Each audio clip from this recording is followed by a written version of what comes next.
నైతికత అది తప్పంటుంది. ఇక్కడ కూర్చొని అన్న నైతికత అని ఓవర్ యాక్షన్ డైలాగ్ బాగా కొడతాం. ఆ సిచ్యువేషన్లో when you wear the shoes, when you're in their footwear, when you wear your footwear, ఆ టైంలో మీకు అర్థమవుతుంది అది ఎంత కష్టమో. ఎందుకంటే నిన్న ఆంటీ చెప్పింది హృదయం అనేది ఎలాంటిదంట, ఫస్ట్ డే చెప్పింది కోతి లాంటిది. అది ఒక దగ్గర ఆగదు, అటు ఇటు పరిగెత్తుంది, కాసేపు ఇది అంటుంది, కాసేపు అది అంటుంది. అలాంటి సిచ్యువేషన్ని ఎలా హ్యాండిల్ చేయొచ్చు? ఇమేజ్లో మీకు ఏమైనా అర్థమైందా? క్వైట్ ఏం లేదు ఏమి. ఆ ఇమేజ్ మీకు బిబ్లికల్ కాంటెక్స్ట్ ఏమైనా వస్తుందా? దేని గురించి?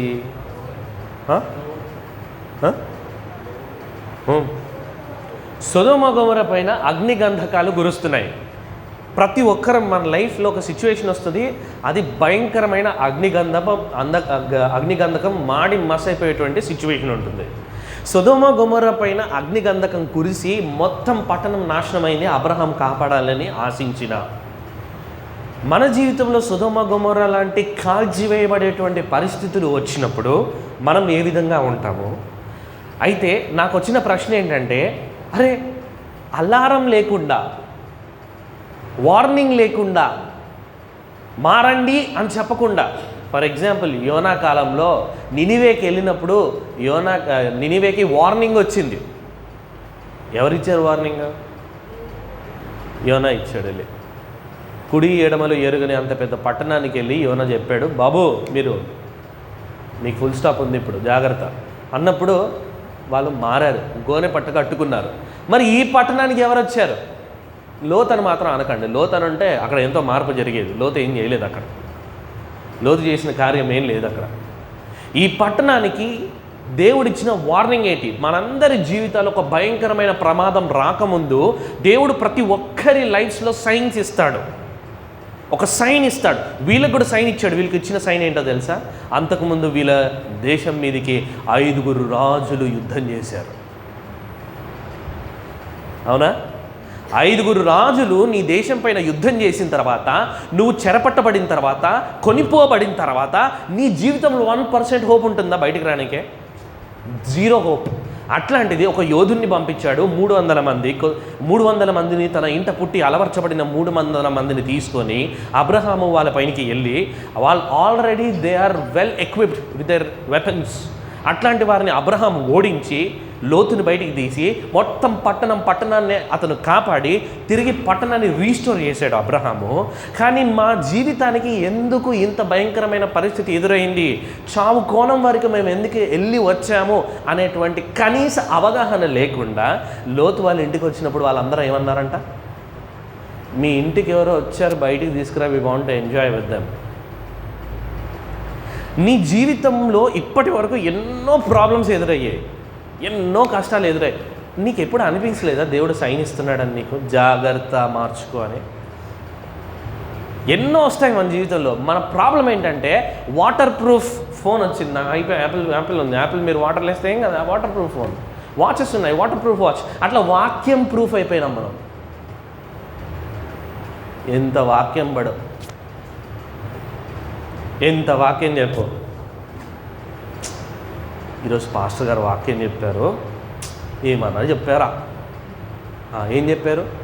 ఏమన్నా చెప్పారా? అదే ఏం చెప్పారు? ఏమన్నా చెప్పారా? అంతే. ఏం చెప్పారు? పోవట్లేదు. జీవితంలో మార్పు జరగట్లేదు. ఇంకొంతమంది ప్రబుద్ధులు ఉంటారు, వీళ్ళు భయంకర ప్రబుద్ధులు. వీళ్ళు ఎలాంటి వాళ్ళంటే భలే వింటారు, వాడంతా గుర్తుంటుంది, కానీ వాళ్ళు చేసే పనులు వేరు, యాక్షన్స్లో లేవు. మరి సైన్స్ని ఎలా గుర్తించడం? దేవుడు నాకు ఏం చెప్పాలనుకుంటున్నాడు, నా జీవితంలో ఇది ఎందుకు జరిగింది? ఒక వెరీ ఇంపార్టెంట్ థింగ్ మనం గుర్తుపెట్టుకోవాల్సింది ఏంటంటే, దేవుడు సార్వభౌముడు. అవునా? God is sovereign. అంటే ఏంటన్నా మేము తెలుగు భాష వీక్. సార్వభౌముడు అని అంటే he has control over everything. Nothing that is happening is not out of his control. తల మీద నుండి వెంట్రుక పడిపోయినా it is because of the permission of the God. వెంట్రుక పడిపోముందు వెంట్రుక అడుగుతుంది, దేవా పడిపోనా అంటే పడు అన్నప్పుడు అది పడుతుంది. You might think it's dandruff. కాదు, dandruff is just a tool who gave permission. సార్వభౌముడైన మరి నీ జీవితంలో ఆ సమస్యలు, ఆ సైన్స్ అవి ఎందుకు జరుగుతున్నాయి? వాటిని ఎలా డిసర్న్ చేయాలి? వాటిని ఎట్లా అర్థం చేసుకోవాలి? బైబిల్లో దావీదు సందర్భంలో, దావీదు జీవితంలో జరిగిన ఎన్నో ఇన్సిడెంట్ మీకు తెలుసు. దావీదు ఎంత భక్తిపరుడో, ప్రతిదీ ఈవెన్ తన చైల్డ్హుడ్ నుండి సమయం దొరికిందంటే పొలంలో కూర్చొని గొర్రెలు మేస్తూ ఉంటే ఈయన చక్కగా పాటలు పాడుకొని మంచిగా పాటలు రాస్తూ ఇలా గడిపే అతను వ్యక్తి. అతని జీవితంలో ఒక సమస్య వస్తుంది. ఆ సమస్య ఏంటంటే, తాను పెళ్లి చేసుకున్న వైఫ్స్ ఎవరైతే ఉన్నారో, ఎంతమందికి ఈ సందర్భం తెలుసో తెలియదు, నాకు తెలీదు. తాను పెళ్లి చేసుకున్న వైఫ్స్ ఎవరైతే ఉన్నారో వాళ్ళని శత్రు సైన్యం వచ్చి ముట్టడి వేసి పట్టణాన్ని నాశనం చేసి వాళ్ళ వైఫ్లను పట్టుకెళ్ళిపోతారు.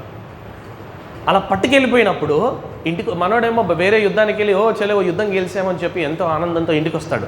ఇంటికి వస్తే ఇల్లంతా భయంకరంగా ఉంటుంది, పట్టణం అంతా భయంకరంగా యాషెస్లో ఉంటుంది. షాక్ అయిపోతాడు, ఏం జరుగుతుందో అర్థం కాదు. కాసేపు వచ్చి చూసేసరికల్లా వాళ్ళ వైఫ్స్ ఉండరు. కనుక్కుంటాడు, పలానా వాళ్ళు వచ్చారు, పట్టుకెళ్ళిపోయారు నీ వైఫ్స్ని అందరినీ. ఈ టైంలో మీరుంటే ఏం చేస్తారు? మనమే కనుక ఆ పొజిషన్లో ఉంటే ఏం చేస్తాం? తీయి ఫోను, గూగుల్ మ్యాప్ వెయ్యి, ట్రేస్ చెయ్యి, ఎక్కడుంది వాడు మొబైల్ నెంబర్ వెయ్యి, ట్రేస్ మై ఫోన్. మనకు తెలిసిన ఉల్కుడు నాలెడ్జ్ మొత్తం యూజ్ చేసి ఎక్కడున్నాడు అనేది ప్రయత్నం చేస్తుంటాం కదా. దావీదు ఏం చేస్తాడో తెలుసా? బ్యూటిఫుల్. అదైతే imagine someone has just your mom is missing. Imagine someone who is very close to your heart is missing, or imagine someone is kidnapped, or imagine something is missing in your life. అలాంటి సిచ్యువేషన్లో ఇప్పటి వరకు మనం ఎట్లా behave చేసాం? జుట్టు బిక్కున్నాం, తల నెలగొట్టుకున్నాం, ఇదేమవుతుందో అదేమవుతుందో అని చెప్పేసి ఎంతో టెన్షన్ పడ్డాము. వాళ్ళకి ఫోన్ చేసి వీళ్ళకి ఫోన్ చేసి కంగారు పడ్డాము. ఎన్నెన్నో అనుకున్నాం. మనం చాలా సిచ్యువేషన్స్ గుండా మనం వెళ్ళాము. కానీ వాట్ డేవిడ్ డస్, అలాంటి పీక్ సిచ్యువేషన్లో తాను ఒక యుద్ధ వీరుడుగా, తనకు ఎంతో నెట్వర్క్ కలిగిన వ్యక్తిగా అతనున్నా కానీ, మొదటి సమయంలో చివరి అధ్యాయంలో మీరు చూడొచ్చు దాన్ని. అక్కడ అతను ఏం చేస్తాడు అని అంటే, అక్కడ వెళ్ళి ఏఫోద్ దెమ్మంటాడు. You know what ephod is? Ephod అంటే తెలుసా? ఏఫోద్ అంటే వీళ్ళు ప్రవక్తలు, యాజకులు ఎవరైతే ఉంటారో దేవుని సన్నిధికి వెళ్ళాలంటే ఫస్ట్ ఆ డ్రెస్ వేసుకోవాలి. ఆ డ్రెస్ వేసుకొని పోవాలి. ఆ డ్రెస్ తెప్పించుకొని ఆ డ్రెస్ వేసుకొని దేవుడి సన్నిధికి వెళ్తాడు. వెళ్ళి ఏమడుగుతాడు తెలుసా? అది అడగాలంటే గట్స్ ఉండాలి. దేవా, ఇప్పుడు నేను వాళ్ళని తరుముతా, I will run after them, I will find where they are. వాళ్ళు నాకు దొరుకుతారా దొరకరా? ఈ ప్రశ్న అడగాలంటే గట్స్ ఉండాలి. ఎందుకు తెలుసా? ఇది భవిష్యత్తు తెలుసుకో. చిలక ముందు కూర్చొని చిలక జోష్యం చెప్తా, నువ్వేమైతో చెప్తాం, అది కాదు. ఇదేం తెలుసా? గొంతు మీద కత్తి లాంటిది, హార్ట్ అటాక్ వచ్చే సిచ్యువేషన్. అతను అడిగిన ప్రశ్న ఏంటంటే, వాళ్ళు నాకు దొరుకుతారా దొరకరా? అంటే దొరకరు అన్నాడే అనుకో. Tell me what would you do? ఒకవైపు మనసు అంటుంది, పో పరిగెత్తు, బుద్ధుందా నీకు, పట్టుకెళ్ళిపోయారు ఎల్లో అని. ఒకసారి మనసు అంటుంది. ఏం చేస్తాం మనం ఆ సిచ్యువేషన్లో ఉన్నప్పుడు?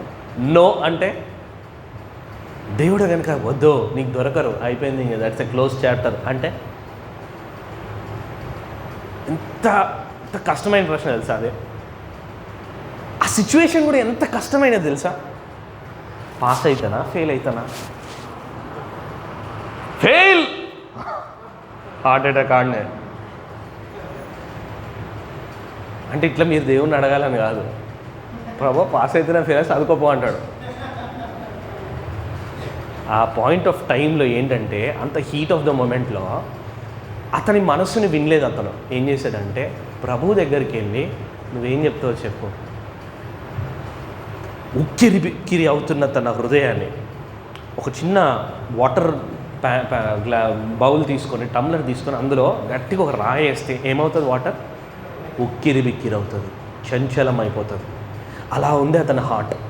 అట్లాంటి instance, can you please switch off this fan please. అట్లాంటి సిచ్యువేషన్లో ప్రభు దగ్గరికి వెళ్ళి ఉక్కిరి అవుతున్న హృదయాన్ని దాన్నంతా స్టిల్ చేసి, be still and know that I am Lord అన్నట్టు హృదయాన్ని స్టిల్ చేసి ప్రభు దగ్గరికి వెళ్ళి, ప్రభువా ఏం చేయమంటావు అని అడిగాడు. Can you be like that? అప్పుడు వచ్చింది సమాధానం. Can you be like that? చాలా ఇన్స్టెన్సెస్లో మనసు ఉక్కిరి బిక్కిరి అవుతుంది, ఏం చేయాలో అర్థం కాదు. చాలా సిచ్యువేషన్స్ వస్తాయి, ఏం చేయాలో అర్థం కానటువంటి సిచ్యువేషన్స్. మనస్సు అలజడితో ఉక్కిరి బిక్కిరి అయిపోయి ఏం చేయాలో అర్థం కానటువంటి సిచ్యువేషన్ వస్తుంది. How do you handle that? నేను ఇంటర్వ్యూస్ తీసుకునేటప్పుడు I check 2 things. Number 1, I check for their technical skills. Number 2, I check for their soft skills. When you are before the Lord, He checks for the third one. That is spiritual skill. How skillful are you in your spirituality? ఎంతటి నైపుణ్యాన్ని మీరు సంపాదించారు? మరి ఇవన్నీ ఎట్లా సాధ్యము? ప్రమాదం వస్తున్నప్పుడు ఇది దేవుడు నాతో ఏం చెప్పాలనుకుంటున్నాడని తెలుసుకోవడం కానీ, లేకపోతే ఉక్కిరి బిక్కిరి అయినటువంటి సిచ్యువేషన్స్లో వాటిని హ్యాండిల్ చేసేటువంటి ఎనర్జీ, ఆ స్కిల్ రావడం కానీ, ఇవన్నీ ఎట్లా వస్తాయి అసలు? మీకు చైనీస్ బ్యాంబూ ట్రీ తెలుసా? ఒక ఆయన అంటే వెళ్ళి విత్తనాలు విత్తాడంట. విత్తనాలు విత్తిన తర్వాత పక్క పొలం అతను కూడా విత్తనాలు విత్తాడంట. 1 yearకి పక్క పొలం అతనిది విత్తనం పైకి ఎదిగింది, మంచిగా వాటర్ పోస్తున్నాడు, పైకి ఎదుగుతుంది. ఇతను మాత్రం నీళ్ళు పోస్తున్నాడు, ఎదగట్లేదు. కొంతకాలం అయిన తర్వాత 1 year తర్వాత మళ్ళీ నీళ్ళు పోసాడు, ఎదగట్లేదు. 2 years, 3 years, 4 years, ఇంకా ఆశలు వదులుకుందామన్నా కానీ okay, let me still try. 4th year, 5th year, then all of a sudden in 6th year he finds that being shoot up కింద నుండి మెల్లి పైకి లేస్తుంది. And in next 6 months, just in 6 months ఆకాశం అంత పైకి వెళ్ళిపోయింది. అది ఎలా వెళ్ళింది? అప్పటి వరకు అది ఏం చేస్తుంది అంటే ఆ పాస్ట్ 6 years దాని రూట్స్ని నేలలోకి పెనిట్రేట్ చేస్తుంది. This precious time age of yours is like your roots are getting deep inside for the ministry that he is going to set up for you in the future. ఇది మీరు ఎంత డీప్గా స్ట్రాంగ్గా ఈ ఏజ్లో కిందకి రూట్స్ వెళ్ళి స్ట్రాంగ్ అవుతాయో, మీరు షూటప్ అయిన తర్వాత వచ్చే సమస్యలు, శ్రమలు, శోధనలు అంత గట్టిగా ఎదుర్కోగలరు. అందుకే క్వైట్ టైం చాలా ఇంపార్టెంట్. క్వైట్ టైంలో మన రూట్స్ ఏమవుతుంటాయంటే స్ట్రెంగ్త్ అవుతుంటాయి. క్వైట్ టైం ద్వారా మన రూట్స్ అనేది స్ట్రెంగ్త్ అవుతుంటాయి. సొదొమ గొమొర్రా అలాంటి సిచ్యువేషన్ వచ్చినా, దావీదుకి వచ్చినటువంటి సిచ్యువేషన్ వచ్చినా, CEO గురించి చెప్పాను కదా, అలా కొడుకుని చంపేయాలనుకుంది అనేటువంటి సిచ్యువేషన్ వచ్చినా, ఇట్లాంటి సిచ్యువేషన్ ఏదొచ్చినా కానీ ప్రతి విధమైన సిచ్యువేషన్ని హ్యాండిల్ చేయగలిగేంత స్పిరిచువల్ స్కిల్ మీకు వస్తుంది. ఎక్కడుంది అదంతా? ఆయువు పట్టు, దీనంతటికి ఆయువు పట్టు ఎక్కడుంది? మీ క్వైట్ టైంలో. Now the question is, what is quiet time? First ప్రశ్న, ఎంతమంది క్వైట్ టైం రెగ్యులర్గా చేసుకుంటారు? Can I please see? Regular అన్న, నేను రెగ్యులర్ క్వైట్ టైం చేసుకుంటాను. Okay, thank you. చేయకపోతే అమ్మా మేము దోషులం అట్లేం కాదు. Will start from now on. ఎంతమంది రెగ్యులర్గా బైబిల్ చదువుకుంటారు? Okay, that's fine, thank you, ya, no problem. ఇప్పుడు మీకు బైబిల్ రీడింగ్, రెగ్యులర్గా బైబిల్ చదవటంలో ఇంపార్టెన్స్ అర్థమైందా? నేను కొన్ని పాయింట్స్ చెప్పాను.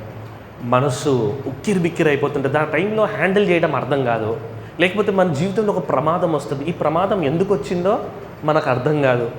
ఇట్లాంటివన్నీ మనము సరిగా డిసర్న్ చేయడానికి మనకు క్వైట్ టైం చాలా ఇంపార్టెంట్. మీరు ఆలోచించండి, అన్న వాళ్ళు, అక్క వాళ్ళు, ఆంటీ వాళ్ళు మాట్లాడినప్పుడు ఆ మాటలు వింటుంటేనే మనకు ఎంతో ఆదరణ, ఎంతో బలం వచ్చినట్టుంది. అట్లాంటిది దేవుడే స్వయాన తన స్వరము మీతో వినిపిస్తుంటే ఎట్లుంటుంది తెలుసా? చిన్న బాలుడు సమూయేలు ఎవరో పిలిచారంట, సమూయేలు, మీ పేరు పెట్టి దేవుడు పిలుస్తున్నట్టు ఉంటుంది. క్వైట్ టైం అంత బాగుంటుంది.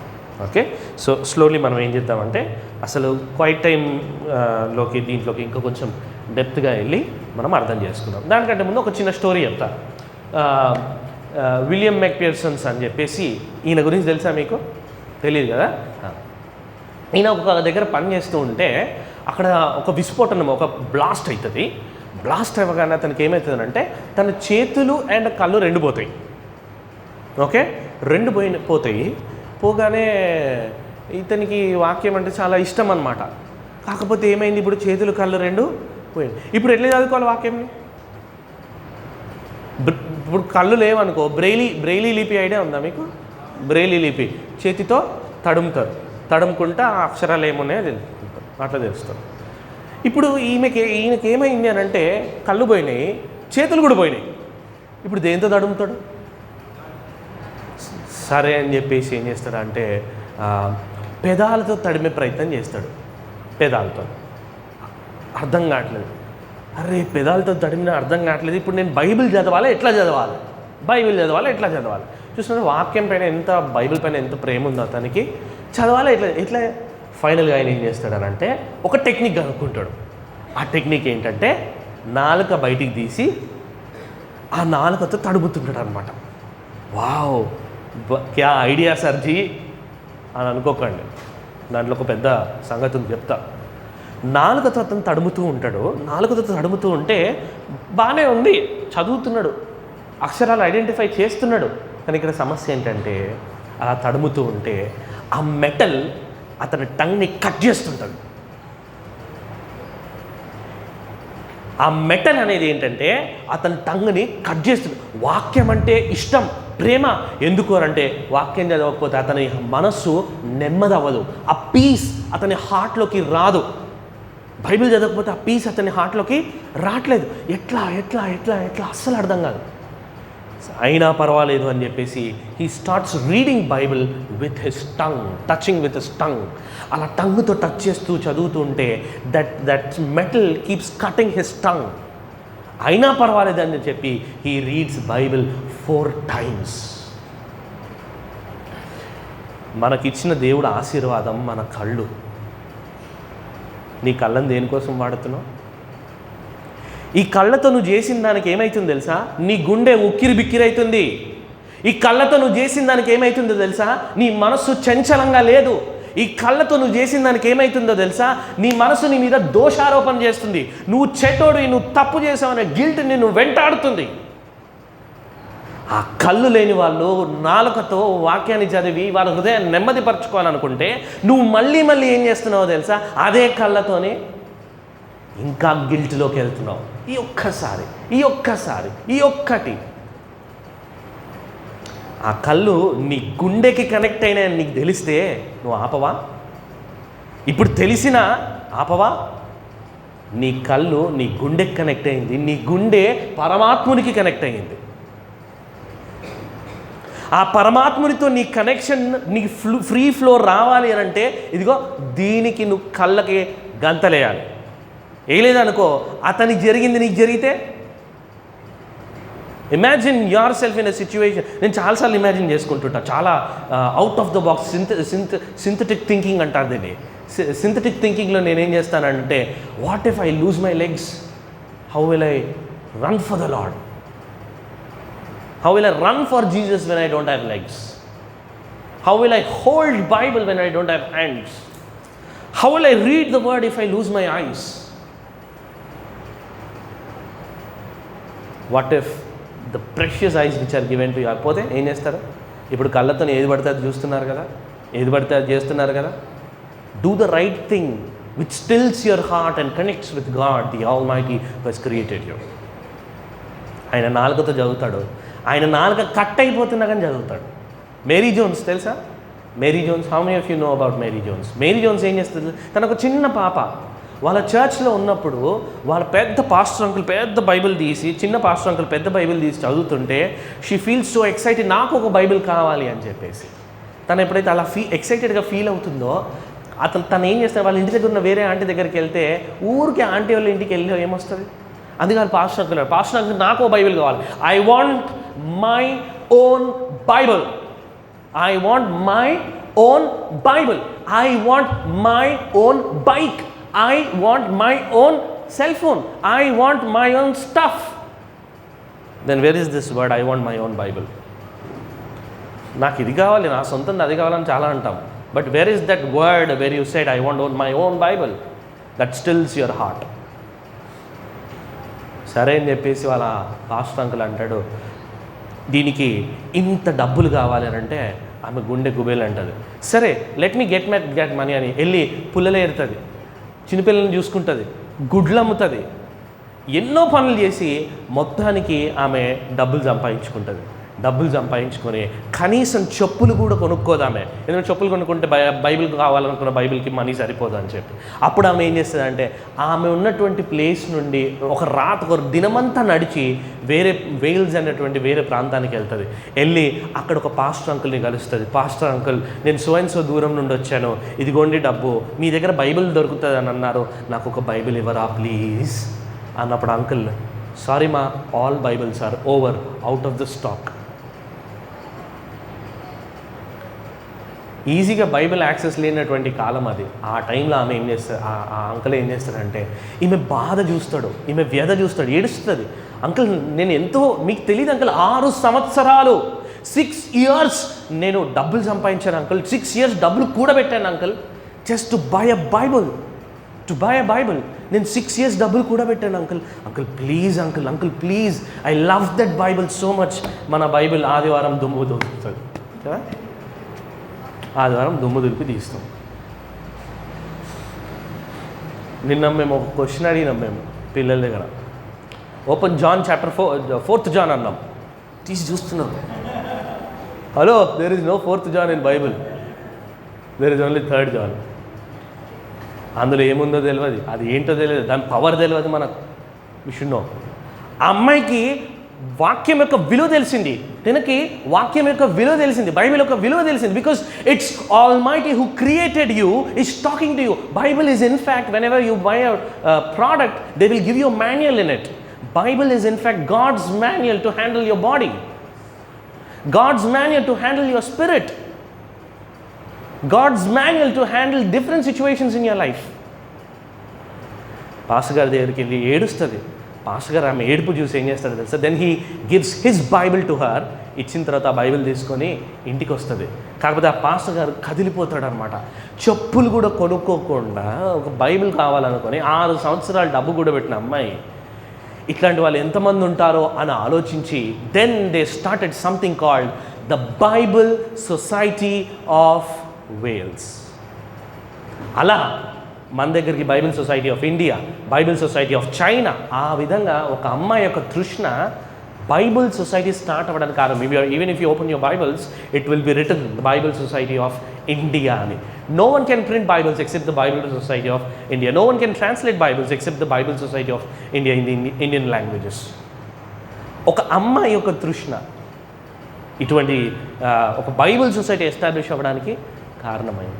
So that important your word is. Okay, right. So importance of quiet టైంలోకి, అసలు క్వైట్ టైం అంటే ఏంటి అంటే నేను బ్రీఫ్గా మీకు ఎక్స్ప్లెయిన్ చేస్తాను. ఓకేనా? ఇప్పుడు జాగ్రత్తగా వినండి. క్వైట్ టైం అనేది జనరల్గా ఏం చేస్తారు క్వైట్ టైంలో అని అంటే, you will SIT in the presence of the lord and you will try to listen are you will read the word. Simple, మీకు అర్థమయ్యే భాషలు చెప్పాలంటే, రోజు ఒక దినం తప్పించి దినం కాదు, every day you will open your Bible, you will read your Bible. Okay, అంటే క్వైట్ టైం అంటే బైబిల్ రీడింగ్ అంటే కాదు, నేను ఎక్స్ప్లెయిన్ చేస్తాను క్వైట్ టైం అంటే ఏంటో. But one thing that you need to remember is it is very important to do your quiet time every day. చాలా చాలా important. Every day quiet time చేయడం అన్నది వెరీ వెరీ ఇంపార్టెంట్. సరే, quiet time importance ఏంటంటే you just right the versus. Okay, మీరు Bible ఇప్పుడు open చేయాల్సిన అవసరం లేదు, just right the versus. Okay, అది మిమ్మల్ని క్లీన్ చేయడానికి, మీ హృదయాన్ని శుద్ధి చేయడానికి క్వైట్ టైం ఎంతో ఉపయోగపడుతుంది. It will clean your heart and it is return in. తర్వాత మీరు ఇంటికి వెళ్ళిన తర్వాత you can refer these verses. తర్వాత ఇది చాలా important. I want someone to open this verse. Ephesians chapter 6 verse 12. Ephesians chapter 6 verse 12. Someone can read this verse. Just hold on, one moment. Let everyone open. Once you stop listening the sound of the pages, then you start reading. Okay, Ephesians chapter 6 verse 12. Yes, go ahead. Our fight is not with those who are in flesh. అంటే మీ కళ్ళ ముందు మీ దోస్తు కనిపిస్తాడు, ఆడు మిమ్మల్ని అన్యాయం చేసిండు మీకు. ఓకే, ఆడు తీరని అన్యాయం చేసిండు. Basically your fight is with not with him. అతనితో కాదు, మరి ఎవరితోని? ప్రధానులతోనూ అధికారులతోనూ, ప్రస్తుత అంధకార సంబంధులకు లోకనాథులతోనూ, ఆకాశ మండలం అన్నున్న దురాత్మల సమూహం. ఓ మై గాడ్, ఏంటి అసలు ఇన్ని పెద్ద పెద్ద పదాలు ఉన్నాయి. మన ఫైట్ అంట.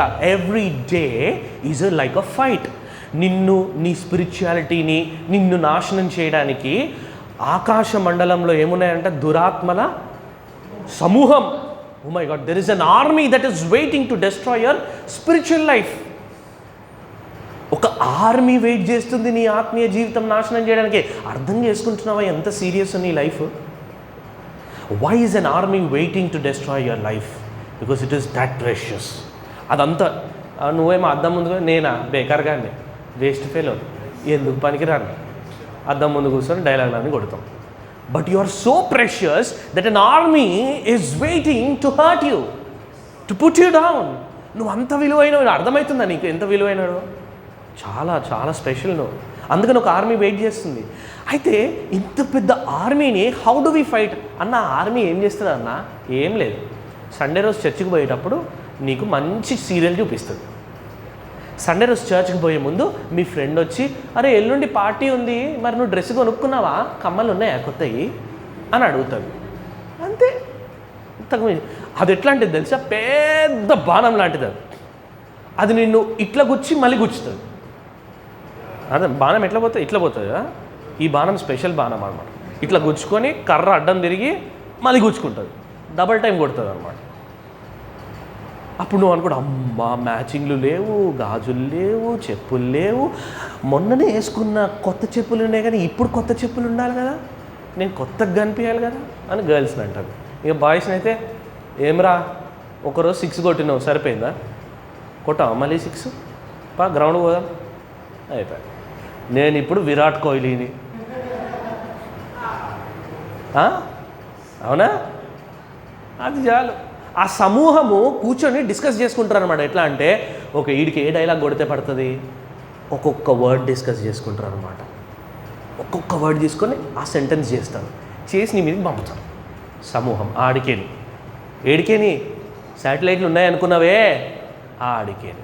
అది ఆడికేని వచ్చి నీ ఇన్స్టాగ్రామ్లకే నేను కొడుతుంది. దురాత్మల సమూహం ఎక్కడుంటుంది? ఆకాశ మండలం. అవునా? ఏముంది? అదే ఉంది వర్డ్. నీ ఆకాశ మండలంలో ఏమున్నాయి? శాటిలైట్ ఉంది. శాటిలైట్ పక్కనే ఉంటుంది వాళ్ళు మొత్తం సమూహం ఉండి సెంటెన్స్ డిజైన్ చేసుకుంటారు. చేసుకొని love fails, life fails, go through Instagram. ఈడు తగులుతుంది. నువ్వు అనుకుంటావు అయిపోయా జిందగీ. First love is great love. నువ్వు అనుకుంటా అయిపోయా జిందగీ. తర్వాత ఇంకోటి వస్తుంది, SUSCID. సిఐడి కాదు, suicide. Best methods, easy methods to commit suicide. Suicide చేసుకున్నట్టుకు కావాల్సిన పదార్థాలు అయిపోయా. ఎక్కడి నుండి వస్తున్నాయి అని? ఆకాశ మండలం ముందున్న దురాత్మల సమూహము శాటిలైట్ పక్కనే కూర్చొని మంచి నీకు సజెస్టెడ్ వీడియోస్ ఏవి కావాలో అవి పంపుతారు. నీకు ఏది కావాలో అది పంపుతారు. ఇంకా ఈ మధ్య మన ఆంటీ చెప్తుంది కదా, యాడ్స్ ఆ కింద యాప్లోనే పాపప్ అవుతుంటాయి. Jessica is online.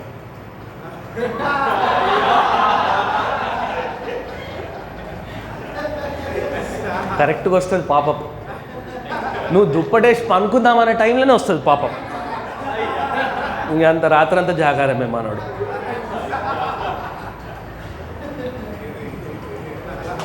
దురాత్మల సమూహము ఆకాశ మండలంలో కూర్చొని చేస్తున్న ప్రయత్నాలను అర్థం చేసుకుంటున్నావా? నీ మీద 66 బుక్స్ ఉట్టిగా ఇవ్వలేదు ఆయన. ఎంతో కష్టపడ్డాడు బైబిల్ డిజైన్ చేయడానికి. దేవుడు ఉట్టిగా ఇవ్వలేదు. Satan is sitting there. Satan just wants your life to be touch. Satan నువ్వు ఎప్పుడు నా బతికింతే అని నువ్వు అనాలి. ఎప్పుడు నువ్వు ఏడవాలి, దుఃఖంగా ఉండాలి. ఏడుస్తూ ఉండాలి, కన్నీటిలో ఉండాలి, సంతోషంగా ఉండొద్దు. వాటి టార్గెట్ అది. ప్రభు అంటాడు 4లో యాకోబు పత్రికలో, ఆనందించుడి మరలా చెప్పుదును ప్రభువా షీ లెఫ్ట్ ఆయన అంటాడు, ఆనందించుడి మరలా చెప్పుదును ప్రభువా మోసం చేశాడు, ఆనందించుడి మరలా చెప్పుదును ఆనందించుడి. ప్రభువా ఎగ్జామ్ ఫెయిల్, అమ్మో ఇప్పుడు అనొద్దు చదవాలి కదా. అయితే మనకేమవుతుందనంటే డైలీ అట్లా మంచిగా వాక్యం చదువుకుంటుంటే మస్తు ఉంటుంది. ఆ జర్నీయే అద్భుతంగా ఉంటుంది. నేను నా లైఫ్ చాలా ఇన్స్టెన్సెస్లో కామెడీగా ఉంటుంది అనమాట, మంచిగా అంటే ఫన్నీగా ఉంటుంది. మంచిగా దేవుడు ఆనందంతో సంతోషంతో మన ఆత్మీయ జీవితాలను కాస్తూ ముందుకు తీసుకెళ్తాడు అనమాట. చాలా సిచ్యువేషన్స్ ఎదురైనప్పుడు మంచిగా ఏదో తినాలనిపిస్తే వాక్యం గుర్తొస్తుంది. ఏమని, నీ సహోదరుని ఇంటికి పోయినప్పుడు నీ గొంతుకకు కత్తి పెట్టుకొనుము. గుర్తు రాగానే ఓవర్ యాక్షన్ చేయకు, ఒకటి దీన్ని కామ్గా ఉండు.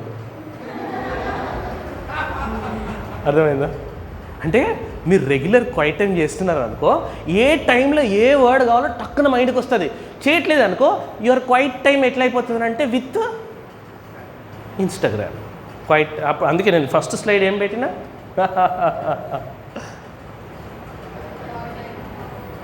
అప్పుడు మీ quiet time with basically quiet time morning చేస్తారు. మీరు పొద్దున్న లేవగానే ఎంతమంది ఉక్కిరిబిక్కిరయ్యారు, సెల్ ఫోన్ ఏదని పొర్రపాటున మీరు పెట్టిన ప్లేస్లో కనిపించలేదు అనుకో, ఆడికి డబల్ టైం హార్ట్ స్ట్రోక్ వచ్చినట్టు బిహేవ్ చేస్తాడు. చేపని నీళ్ళకి బయటికి తీసేస్తే అది ఎట్లా కొట్టుకుంటుంది, గిలగిలే అట్ట కొట్టుకుంటాడు ఆడు మంచం మీదనే లేచి లేవగానే. ఆడు భయం ఏంటంటే ఏడ అమ్మ ఫోన్ పట్టుకెళ్ళిందో అని. ఆమెకు నా పాస్వర్డ్ తెలియదు, ఈ మేడ నా చేతుల్లో చేతి ఇట్లా పెట్టి పాస్వర్డ్ మరీ తీసుకొని మేము చేసినాంలే ఇట్లా కొంతమందికి. ఆడి ఉక్కిరి బిక్కిరి చూడాలి, మామూలు లేదు ఆడికి, మస్తు చేసినాం ఇట్లా. ఆడు నమ్మకం ఏంటంటే ఆడు ఫోన్ తీసుకొని ఆడు మాకు ఇచ్చేటప్పుడు మొత్తం అన్ని లాకులు వేసుకొని ఇస్తుండే. ఆడి ఫోన్లో కెమెరా బాగుందండి. మేము తీసుకున్న తర్వాత మా దగ్గర ఒక టెక్నికల్ పర్సన్ ఉండేవాడు, అతను చనిపోయాడు, ఇప్పుడు లేడు. తర్వాత అతను తీసుకొని ఆడి ఫింగర్ ప్రింట్ని కూడా ఏం చేసేవాడో తెలియదు కానీ ఓపెన్ అయ్యి ఆడి వాట్సాప్ ఓపెన్ చేసి మళ్ళీ ఇచ్చేసేటప్పుడు థ్యాంక్ యూ అని వాట్సాప్ ఓపెన్ చేసి ఇచ్చేసేవాళ్ళం. అన్నా ఎట్లా ఓపెన్ చేసినారన్నా మొత్తం. అంటే మీరు డిసైడ్ అవుతారు ఇప్పటి నుండి క్యాంప్లకు రావద్దు, ఇట్లాంటి పనులు చేస్తారు అన్నోళ్ళని. కానీ వాడికి మేము అట్లా చేసేవాళ్ళము, వాడు మెల్ల సెట్ అయ్యింది. కానీ సో మన ఉక్కిరి ఏది పొద్దున్న లేవగానే ఏం కనిపించాలి మనకు? What is the first thing that you are looking at as soon as you get up? ఎన్ని లైక్స్ వచ్చినాయి ఇన్స్టాగ్రామ్లో పెట్టిన పిక్కి? నేను పెట్టిన వాట్సాప్ స్టేటస్కి ఎన్ని వ్యూస్ వచ్చినాయి? అమ్మా 3 స్టేటస్లు పెడితే ఫస్ట్ స్టేటస్ చూసిండు కానీ ఈ మిగిలిన 2 చూడలేదా? దరిద్రుడు. అవునా? అందుకే quiet time with almighty. Okay, మనం అర్థం చేసుకుందాం ఎట్లా క్వైట్ టైం చేయాలి. Okay, right. Cleansing of heart. ఇంకా చెప్పినా కదా, దురాత్మ సమూహంతో మనం ఫైట్ చేయడానికి చాలా ఇంపార్టెంట్ అనమాట వర్డ్. మన హార్ట్లో వర్డ్ అంతెందుకు, మీకు సింపుల్గా చెప్పాలంటే ఏసై దగ్గరికి దుష్టుడు వచ్చేయమన్నాడు. వాక్యంలో ఉందా లేదా? నెక్స్ట్ ఏమన్నాడు? పైనుండి లేదు, పైనుండి దుంకమన్నాడు. అప్పుడు దూతలు వచ్చి నేను వాక్యంలో ఉందా లేదా? తర్వాత వచ్చేయమన్నాడు, నువ్వు మొక్కు, నీకు మొత్తంలో ప్రతి దాన్ని యేసుప్రభు దేంతో ఎదుర్కొన్నాడు తెలుసా? వర్డ్ ఆఫ్ గాడ్తోనే ఎదుర్కొన్నాడు. సో వర్డ్ ఆఫ్ గాడ్ అనేది చాలా ఇంపార్టెంట్. వాడు నీతో ఫైట్ చేసే ప్రయత్నం చేస్తాడు. But when you have the word of God installed in your heart and other things when they are uninstalled, yes you'll be strong. And then దేవుని చిత్తాన్ని తెలుసుకోవడం చాలా ఇంపార్టెంట్ మన లైఫ్లో. ప్రతి సందర్భంలో ఆయన చిత్తమును తెలుసుకుంటూ ముందుకెళ్ళడం అనేది ఇంపార్టెంట్. సో దేవుని చిత్తాన్ని తెలుసుకోవడానికి మనకు క్వైట్ టైం ఇంపార్టెంట్. తర్వాత క్రైస్తవ స్టాండర్డ్స్ని ఫాలో అవ్వడం important. What are Christian standards? మీకు తెలుసా క్రిస్టియన్ స్టాండర్డ్స్ ఏంటో? ఇప్పుడు ఒక అమ్మాయి హ్యాండ్ పట్టుకోవడం కరెక్టా రాంగా? బైబిల్ ఏమంటుంది? స్త్రీని ముట్టకుండుట పురుషునికి మేలు. ఓకేనా? బాగానే కాదు, నార్మల్గా కూడా. లైక్ మీరు కార్పొరేట్ ఆఫీస్లో జాయిన్ అయిన తర్వాత you touch someone, it will become a posh case. Okay, it will become a case. Yes, Bible standards, Christian standard ఏంటి తెలుసా? The Christian standard is not going and touching someone, not going and touching the opposite gender, but touching the opposite gender in your thoughts. నీ మైండ్లో దాన్ని ఊహించుకున్నది తప్పే. That is Christian standard. ఒకరిని నీ మనసులో దూషించిన అది తప్పే. ఒకరి దగ్గర వెళ్ళి కత్తి తీసుకొని కస కస కస కస పొడి చేసి ఎస్ ఆయన మర్డరర్ అని నువ్వు అనాల్సిన అవసరం లేదు. వేస్ట్ ఫెలో అని అన్నామనుకో, దూషించాను, ఒక వ్యక్తిని దూషణ is equal to murder as per bible. That is Christian standard. రే వేస్ట్ ఫెలో ఇట్రారా, నువ్వు చాలా సింపుల్గా అనేసావు అంటే దేవుడు వేస్ట్ని సృష్టించే ఆయననా? దేవుడే కదా ఆయన్ని సృష్టించింది. అంటే దేవుడు క్రాప్ సృష్టిస్తాడా? అంటే నువ్వెవరినన్నావు? Be careful of the words that we use. చాలా వర్డ్స్ యూస్ చేస్తాం మనం, that's wrong. We have to match the Christian standard ఏమంటుంది? Not touching a girl, thinking about a girl or a boy in your mind is wrong. That is Christian standard. ఒకరిని చంపడం కాదు, కత్తితో పడవడం కాదు, ఆ వ్యక్తిని నువ్వు మాటతో అనడము, hurting his heart is equal to murder. That is what the bible, that is Christian standard. ఒక వ్యక్తి నిన్ను అక్కడ వరకు పోయొద్దాము 1 కిలోమీటర్ అని అంటే 1 కిలోమీటర్ కాదు, you should go 2 kilometres with him. That is Christian standard. ఆ క్రిస్టియన్ స్టాండర్డ్స్ని నువ్వు అర్థం చేసుకోగలుగుతావు. గాడ్ స్టాండర్డ్స్ నువ్వు అది when you're doing your quiet time and especially with your personal relationship with God. అది very important. Your personal relationship, your personal intimacy with God is very important and this will be established when you're doing your quiet time. Okay, సరే, give us our daily bread అన్నాడు. ఇప్పుడు పరలోక ప్రార్థన ఉంది, అందులో ఏం చెప్పాడు ప్రభు? మనకేం నేర్పించాడు? ఏమని ప్రార్థన చేయమన్నాడు? Give us our daily bread. వాక్యాన్ని, మా అనుదినం కావాల్సినటువంటి ఆహారాలు. అసలు వాక్యం దేనితో పోల్చబడింది చూద్దాం ఫాస్ట్గా. వాక్యము 1 Peter 1:23లో అది విత్తనంతో పోల్చబడింది. It is compared to a seed.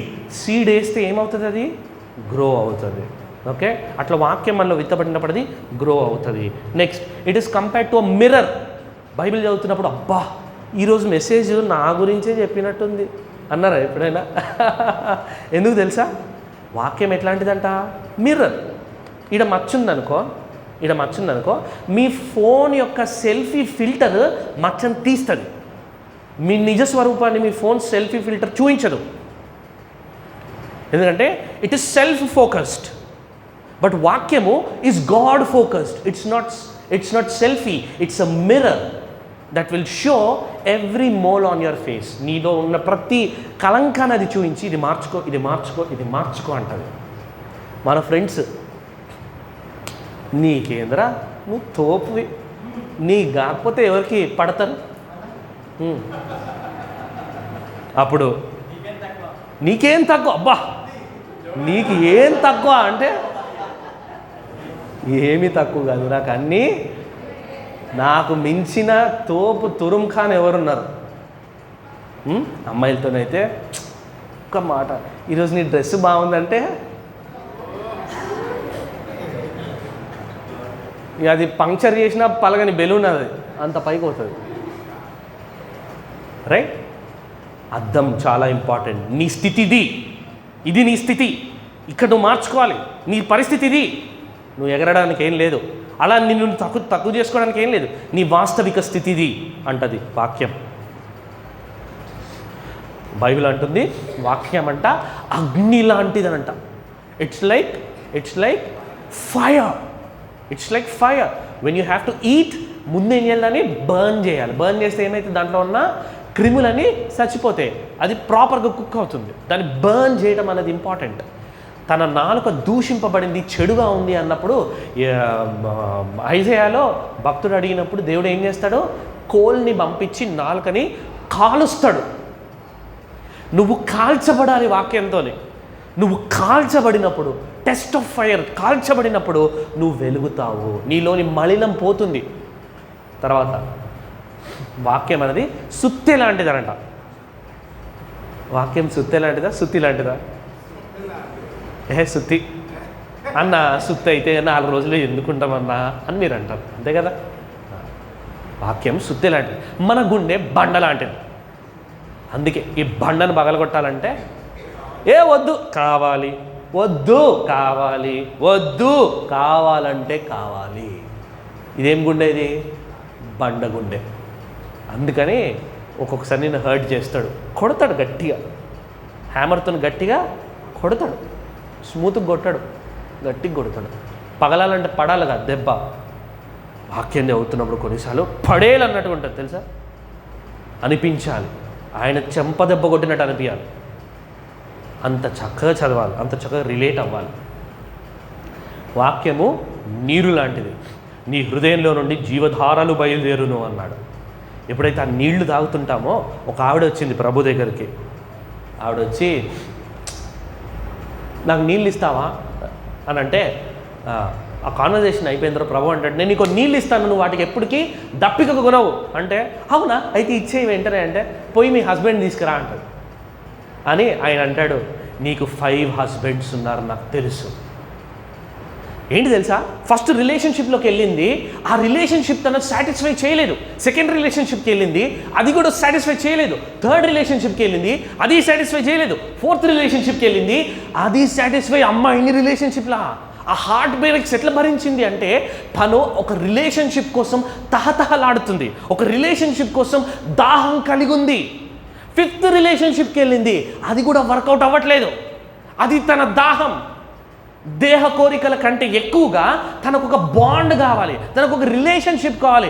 ఏదైతే నువ్వు నేను ఈరోజు దేనికోసం తప్పిస్తున్నాం, నాకు ఆ ఒక్కడు నా లైఫ్లో, ఆ ఒక్క అంటే చాలు, నా జిందగీ కంప్లీట్, రేమండ్స్ అ కంప్లీట్ మ్యాన్ అని మనం అనుకుంటున్నాం.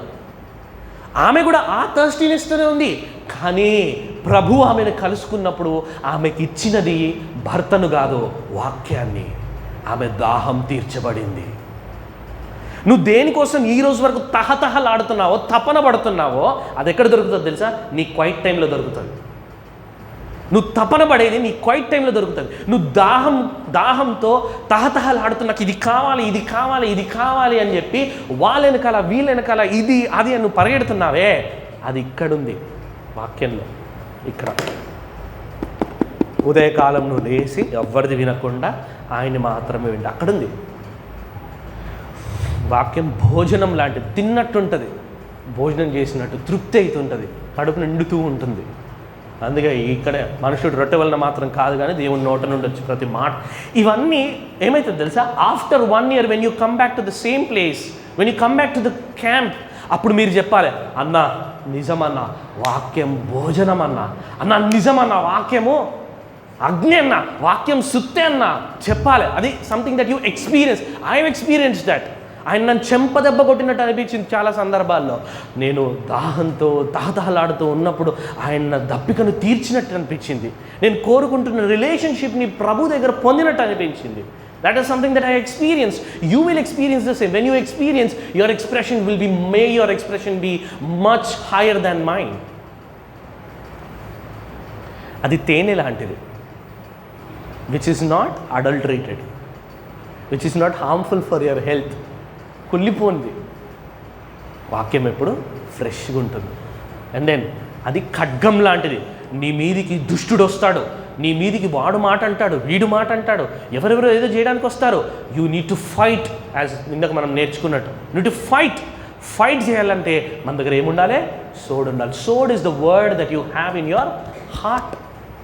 అది ఎంత షార్ప్ ఉండాలి తెలుసా? ఎవరు అంటారు, నీ వల్ల కాదురా, నాలో ఉన్న ప్రభువు వాళ్ళ నా సమస్తం అవుతుంది. Nothing is impossible from God. అది నీకు సహాయం చేస్తుంది, వాక్యం నీకు సహాయం చేస్తుంది. వాక్యము నీ త్రోవకు చాలా సందర్భాల్లో అర్థం కాదు. నేను ఏం తీసుకోవాలి, ఎటువైపు వెళ్ళాలి, కెరియర్ డెసిషన్స్, నేను ఎటువైపు వెళ్ళాలి, చాలా decisions on day to day basis, చాలా డెసిషన్స్, ఎటువైపు వెళ్ళాలి నేను అర్థం కానటువంటి సిచ్యువేషన్. ఆ టైంలో వాక్యం నీకు ఏం చేస్తుంది? వెలుగు చూపిస్తుంది. అంటే లిటరల్గా ఎంఈసీ తీసుకో, సిఈసీ తీసుకో అని ఉంటుందా అన్న? నీకు అర్థమవుతుంది. నువ్వు క్వైట్ టైం స్టార్ట్ చేయి, నీకు అర్థమైంది. That is something that you have experience. నేను వచ్చి చెప్తా, ఇగో బావర్చిలో బిర్యానీ మస్తుగా ఉందంట అంటాను నేను. అంటే that is something that I did not experience. ఇప్పుడు నేను వచ్చి చెప్తున్నా, ఇగో బావర్చిలో బిర్యానీ మస్తుగా ఉంది, నేను ఎక్స్పీరియన్స్ చేసిన. నేను చెప్పినంత మాత్రాన మీరు వెళ్ళి పక్కలకి బావర్చిలో బిర్యానీ బాగుందని అంటారా? అనరు. మీరేం చేస్తారు? వెళ్ళి తిని నువ్వు చెప్పింది కరెక్టే అంటారు. నెక్స్ట్ ఇయర్ వచ్చేసాక అది చెప్పాలి ప్రతి ఒక్కరు, రుచి చూసి ఎరిగి తిని యెహోవా ఉత్తముడని. నేను కోరుకున్న ప్రతిదీ నాకు ఇందులోనే దక్కిందని మనము చెప్పగలం. ఓకే, ఇప్పుడు మరి పాయింట్ ఏంటంటే, సరే అన్న మంచిగా అయిపోయినావు కానీ మాకు కొన్ని సమస్యలు ఉన్నాయి. బైబిల్ పొద్దున్న లేచి చదవనీకే మాకు మా కష్టాలు, బాధలు, కన్నీళ్ళు నీకేం తెలుసు? అందులో ఫస్ట్ది అది అనుకుంది చూసినారా? లేవురా అమ్మలే చెప్తుంది, 5 నిమిషాలు మమ్మీ, 5 నిమిషాలు మమ్మీ, 10 నిమిషాలు మమ్మీ, టైం అవుతుంది కాలేజ్కి వెళ్ళాలి. లేజీనెస్. నువ్వు కాలేజ్కి వెళ్ళనీకైనా నీకు ఇంత లేజీ ఉంటే లేచి ఇంకా వాక్యం చదువుతావా? Next negligence. ఈరోజు మిస్ రేపు చదువుకుందాంలే, రేపు చూద్దాంలే. నీ స్కూల్ బుక్, కాలేజ్ బుక్లకే అట్లా చేస్తున్నావు. వాక్యం దగ్గర అసలు అట్లా చేయకు, నెగ్లిజెంట్గా ఉండకు. ఓకే, ఈ సండే నేను పాస్టర్ గారు అంకుల్ వాక్యం చెప్తుంటే నేను నోట్స్ రాయలేదు. ఎందుకు నెగ్లిజెన్స్? ఎందుకు రాయి? మిస్ అయినావా? వేరే దగ్గర తీసుకో నోట్స్, లేకపోతే మళ్ళీ పెట్టుకో యూట్యూబ్లో వాక్యం మొత్తం విను, మళ్ళీ నోట్స్ రాయి. ఎందుకు నెగ్లిజెంట్గా ఉంటావు? అందులోనే నీ జీవితానికి కావాల్సిన ముఖ్యమైన ఆనుముత్యం ఉండేమో, ఎవరికి తెలుసు? Next inconsistency. ఎట్లా అంటే ఈరోజు అవుతాం, 3 రోజులు వాక్యం కొంచెం రెస్ట్ ఇద్దాంలే, వాక్యానికి రెస్ట్ ఇద్దాం. పాపం వాక్యం నాతో మాట్లాడి వాక్యం అలసిపోతుంది, వాక్యానికి కొంచెం రెస్ట్ ఇద్దాం. వద్దు, ఇన్కన్సిస్టెన్సీ వద్దు. రెగ్యులారిటీ ఉండాలి, రెగ్యులర్గా చదవాలి, మిస్ అవ్వకూడదు. అస్సలు మిస్ అవ్వకుండా మనము రెగ్యులర్గా మనము ఓపెన్ చేయాలి. Okay, I'm not going in deep. సరే, ఫస్ట్ 3 ప్రాబ్లమ్స్ మనం అర్థం చేసుకున్నాం. ఏంటిది? లేజినెస్ కానీ, నెగ్లిజెన్స్ కానీ, ఇన్కన్సిస్టెన్సీ కానీ ఉండే అవకాశాలు ఉంటాయి. Okay, these are like warnings for you. Next distractions ఏమేమి ఉండొచ్చు? First distraction